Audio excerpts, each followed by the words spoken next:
Alors je lance l'interview. On est le 21 décembre 2014 au Novotel de Kigali. Donc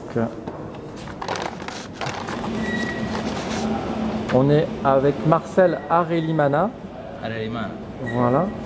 Et je vais te donner quelques informations. Donc moi je suis Matt Jules du collectif d'innovation et illumination politique. Je te donne la carte. Voilà, j'ai des nouvelles de Serge Farnel et Bruno Boudiguet concernant certaines plaintes. Donc il y aura des plaintes qui vont être effectuées à Paris concernant ce qui s'est passé lors du génocide des Tutsis. Moi je suis indépendant de Serge Farnel et Bruno Boudiguet, mais ils me connaissent et ils m'ont permis de te rencontrer et rencontrer d'autres témoins. Voilà. Je vais en venir aux questions, si ce n'est que peut-être André a besoin de traduire, je ne sais pas si tu as compris.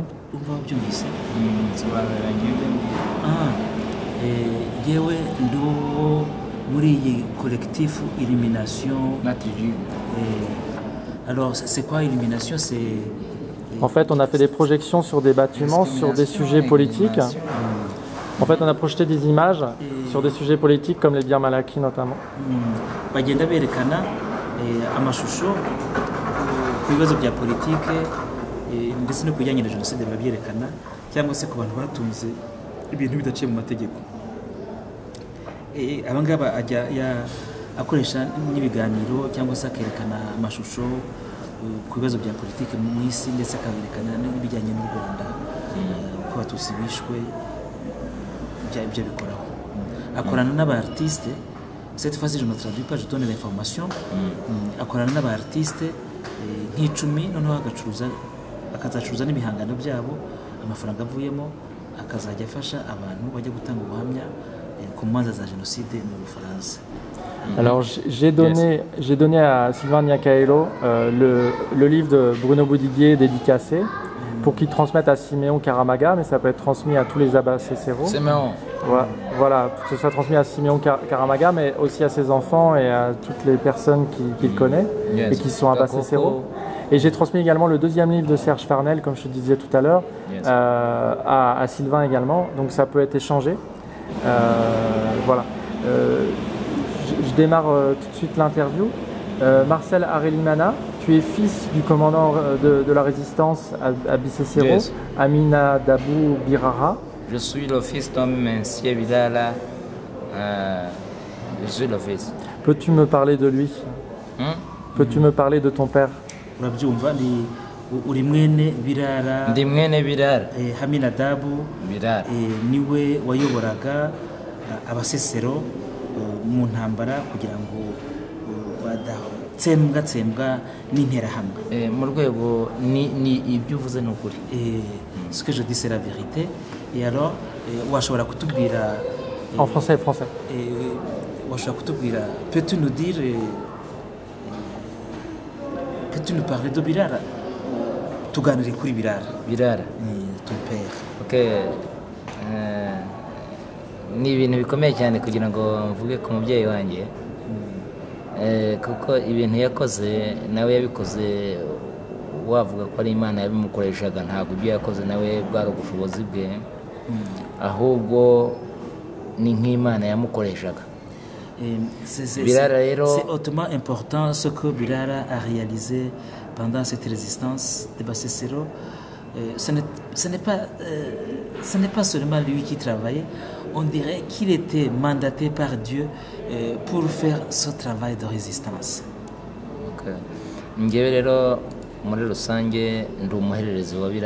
Dans l'ensemble, je suis le cadet de Birara. Comment ton père est devenu responsable de la résistance? Qu'est-ce qui fait que c'était lui? Byagenze gute kugira ngo so aze kuyobora rya rugamba? Ngiye kukubwira historique ye, amateka ye muri rusange. Birara ni umubyeyi wanjye, ariko yahuye n'ibibazo byinshi cyane bitandukanye guhera mu ntambara zagezweho zihiga Abatutsi. Birara c'est mon papa, mais c'est un homme qui a eu à faire face à beaucoup d'affrontements, beaucoup de guerres, qui visait à exterminer les Tutsis à travers l'histoire. Okay, muri ibyo bihe byose yabayeho rero yaje kugeraho mu mwaka wa 1994 byongera kugaruka bimugarukaho noneho biba extermination kugira ngo abantu bice abantu babarangize sibyo ariko we aravuga ati ngiye icyo navuga nuko mwese mube muturutse naha sibyo ati ndashaka yuko muba abagabo ntimuzemere gukubitwa ntimuzemere kwicwa nk'ihene. Au cours des tueries cycliques qu'ont connu les Tutsis, en 1994, les Bassesero ont eu à faire face à une réédition d'autres tueries dirigées contre les Tutsis. Tu parlais plus fort, André. Ouais. Birara a eu à faire face à une autre réédition des tueries des Tutsis en 1994. Et il a dit aux Tutsis venus de tous les coins autour de Bassesero, alors maintenant nous ne devons pas accepter d'agoniser, d'être exterminés. Nous devons savoir faire face à ces attaques. Merci André Gakwaya. À quel moment, Marcel, ton père a vécu les choses avant 94? C'était quelle date? Mbere ya 1994 na yahe matariki Birara yashoboye kurwanya ibitero byari bigamaje kubatsembatsemba? 1963 1963 1973 ibyo ni ibintu kabisa ni amatariki. Ce sont des dates. N'ayandi menshi ntabashije kubona basha gusobanura kuko il y a d'autres épisodes qui ne peuvent pas expliquer où Birara a dû faire face à des attaques. Et ton père n'est plus là? Est-ce que ton père il est plus là, il est plus vivant? Birara. Papa Borero Birara ntakiriho. Oui. Il est mort quand? Yapfuye ryari? Yapfuye mu mwaka w'1994 ku itariki 25 z'ukwezi kwa gatandatu 1994. Birara est mort le 25 juin 1994. Ça s'est passé comment? Est-ce que vous savez qui l'a tué? Est-ce que tu as vu ce moment? Esuzi abamwishe byagenze gute? Ndabizi twari kumwe. Je connais les circonstances de son décès. J'étais à côté de lui. Kubera uburyo twahigwaga n'uburyo twari kumwe n'abantu badushakisha, njyewe nandi kumwe n'umubyeyi wanjye arambwira ngo kubera ko uburyo twahigwaga arambwira ngo ciye inzira, ndabwira nti cahanga sibyo birangije kubera n'uburyo twahigwaga n'ibibazo twari dufite, njye nahise mubwira ngo nciye aha nanjye nawe acaha, ariko yabitewe n'iki n'ibibazo twarimo, ntabwo bavuga ngo caha, ntabwo ari inama twajyaga, nabwiye nti caha nanjye ncaha cyangwa duci hano. Nous étions pourchassés de tous les côtés. Dufite n'imbunda ziturasa des fusils tirés sur nous, de nombreux fusils.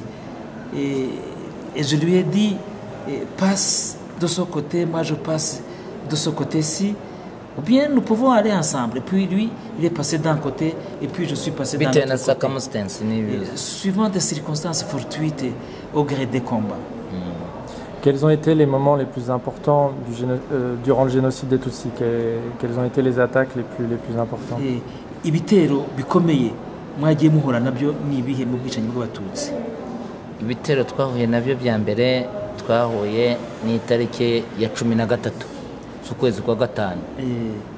Parmi les plus grandes attaques que nous avons connues, les premières attaques, on peut noter la grande attaque du 13 mai.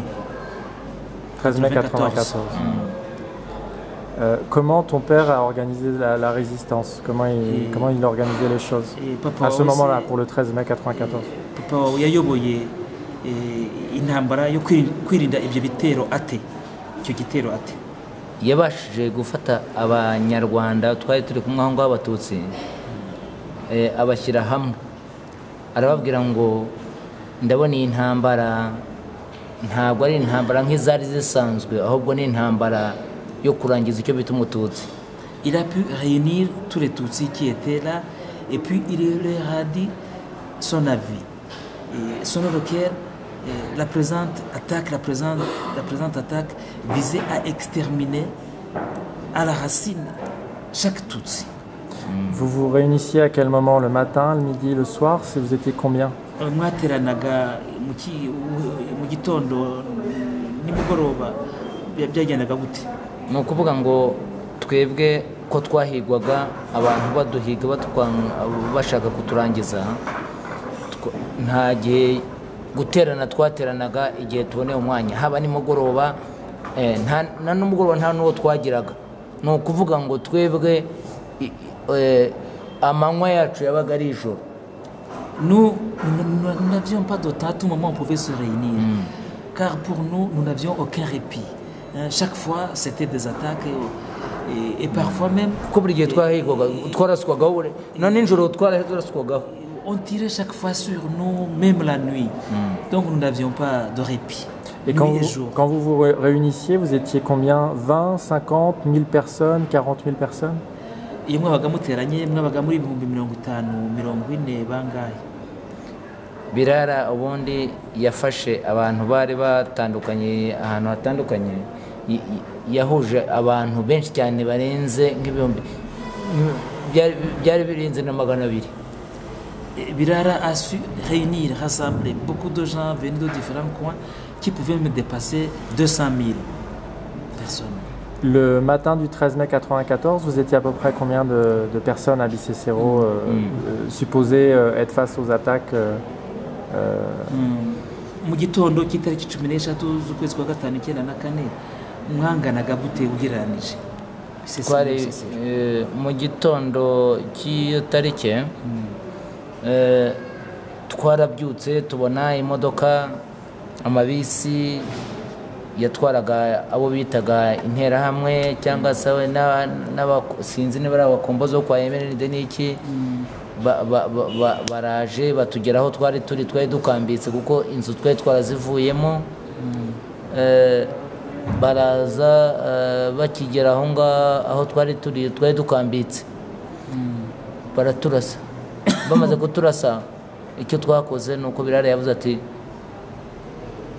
mugerageze kwirwanaho, ariko mu kwirwanaho kwacu nta bushobozi twari dufite twebwe, ahubwo twagiye tubona n'abayobozi batuyobораga icyo gihe bo kwa Habyarimana, harimo abapolisi n'iki, nibo baje bazanye imbunda kuturasa, hazamo n'abajepi, hazamo n'iki, abantu benshi batandukanye, sibyo? Bon, alors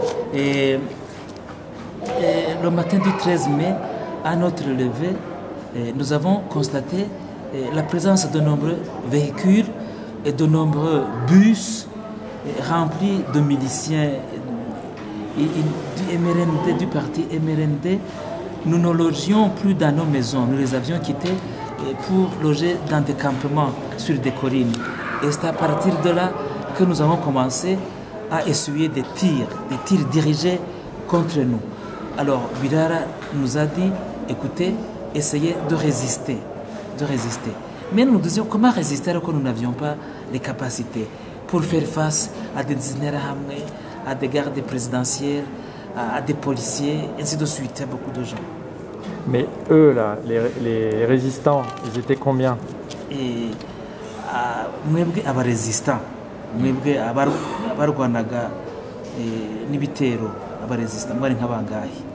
Twebwe ubundi ngiye kukubwira ngo twari nk'abangahe nabyo nabambeshye, ahubwo ngiye nakubwira ngo abantu baguye mu Bisesero n'abantu barenze 70,000 bari baturutse mu turere dutandukanye.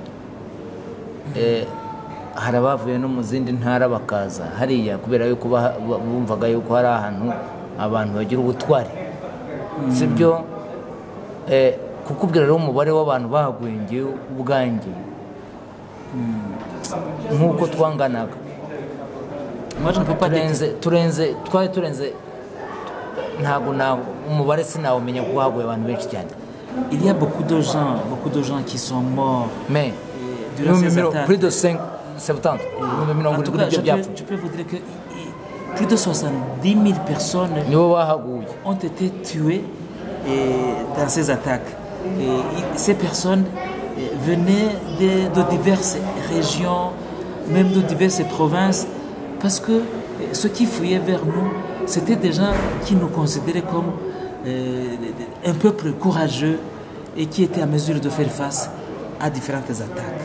En tout cas, nous étions tellement nombreux. C'est parfois difficile de dire. Tu dis bien, Marcel, que ça, c'était le 13 mai 1994, le fait que vous étiez autant le matin. Et ensuite, effectivement, pour toi, 70 000 personnes ont été tuées ce 13 mai 1994. uriho urambwira ko usobanura ko mu gitondo cya 13 ukwezi kwa gatanu 1994 mwari muri aho mukiri benshi, ariko nyuma hakaza gupfa muri mwebwe abantu barenga ku 70,000. ni ukuvuga ngo ku itariki ya 13 nkubwiye niyo tariki yatubereye ikibazo cyane kirekire, kubera yuko habayeho guhuruza abarahuruje. niho nabonye abasirikari ba Habyarimana, niho nabonye abapolisi, niho nabonye interahamwe zitwaje imipanga myinshi cyane n'ubuhiri, niho nabonye ibikorwa byinshi cyane byabaye, sibyo? niho yari nk'imperuka. Bon, le 13 mai pour moi c'est la date la plus pénible de mon histoire, de ma vie. Et à ce moment-là, les tueurs ont rassemblé des soldats du gouvernement, du régime Habyarimana. Ils ont rassemblé des policiers ainsi que des miliciens armés de machettes et de gourdins. Et on dirait que c'était l'assaut final qui allait nous exterminer. C'était l'apocalypse, la fin d'un monde. Dis-lui que je fais une pause technique. Il fait une pause technique.